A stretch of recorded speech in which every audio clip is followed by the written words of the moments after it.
पंतप्रधान मोदी यांच्यासोबतच्या भेटीचा तपशील हे शरद पवारच देऊ शकतील.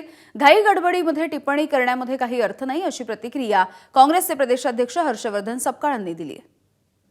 त्यांच्या पक्षाच्या जबाबदार नेत्यांनी या संदर्भामध्ये आम्ही इंडिया अलायन्सच्या सोबत असल्याची त्यांनी दिलेली जी गावी आहे, मला असं वाटतं की त्यावर विश्वास आपण सर्वांनी ठेवायला पाहिजे. हे बघा की त्यांचा अनुभव आणि त्यांचं वय बघता ते जरूर सर्वांशी संबंध बघता जरूर प्रयत्न त्यांच्या माध्यमातून होऊ शकतो. नरेंद्र मोदींचं तर एक विधान होतं की पवार साहेबांचं बोट धरूनच मी राजकारणात आलो. त्यामुळे तोही एका ठिकाणी संदर्भ आहे. त्यामुळे या एक नाजूक परिस्थिती आज देशामध्ये आहे. दुसरं स्वातंत्र्याचं संग्राम सुरू होण्याच्या कुठेतरी तयारीत आहे असं म्हटलं तरी चुकीचं ठरणार नाही. अशा वेळेस थोडं सगळ्या गोष्टी पडताळून त्या संदर्भात बोलणं उचित राहील. एबीपी माझा, उघडा डोळे बघा नीट.